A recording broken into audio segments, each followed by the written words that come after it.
how about that? All right, you say it's great players, not necessarily great plays. Take us through that last overtime.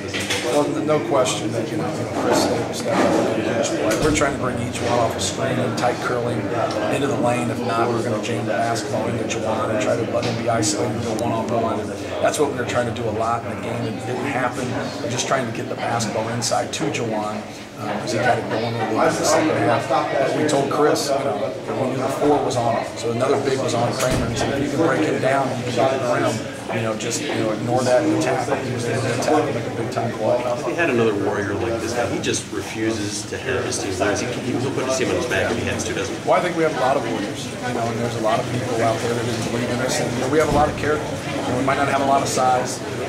We might be the most skilled team, but we have a lot of character. Those guys stick together, and they've been here. I think that the experience of playing in games and being in these type of venues, I think really helps. And then you have a guy like DJ who hasn't really been in this situation before. He comes in and gives you great minutes and makes some big shots, and Ryan as well. Yeah, our bench saved us in that first half when Chris and Juwan were in foul trouble, and Patrick Beatty had huge minutes. Ryan Smith had huge minutes and nailed that 3 in the second half. But DJ Bird, could have been the difference in the game in terms of playing 19 minutes and getting 10 points and kept a couple balls live in the first half, had a putback.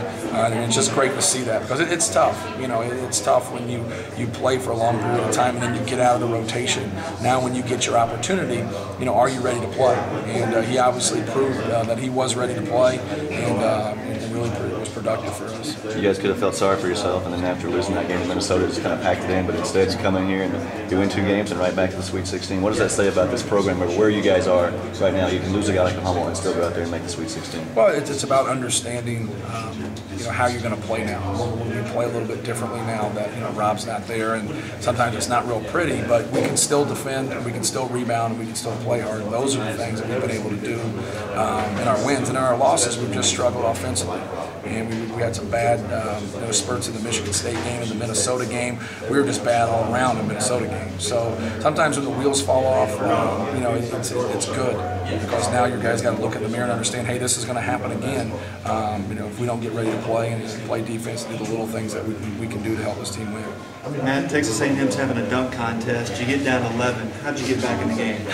It's a good way of putting it. We really try, for the dunk contest, really try not to help uphill and stay flat, make them shoot pull-ups, make them shoot things on the run after we pressure them. And our guys kept helping uphill, and our guards kept getting in.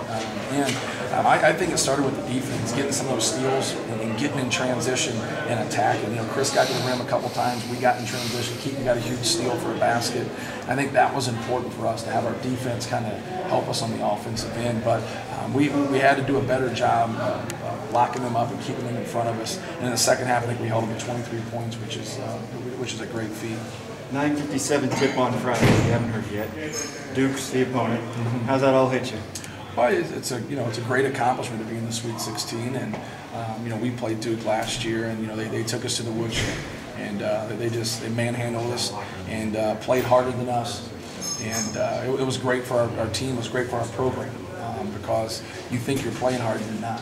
And our guys had to realize that we had to take it up a couple of notches, just not on Wednesday and Saturdays, but every single day.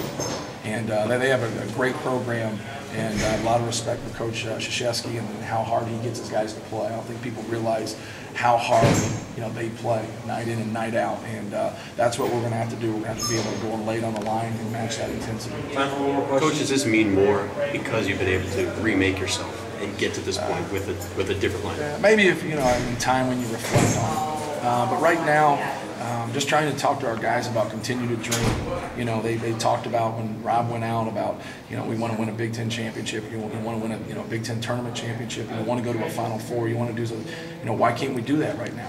We're not going to do it if you stop dreaming. You got to keep dreaming. We're able to still win the Big Ten. We struggled a little bit in Indianapolis in the second game, but our guys keep fighting, and I think that is very, very important because you never know what can happen in this tournament. Okay, thank you.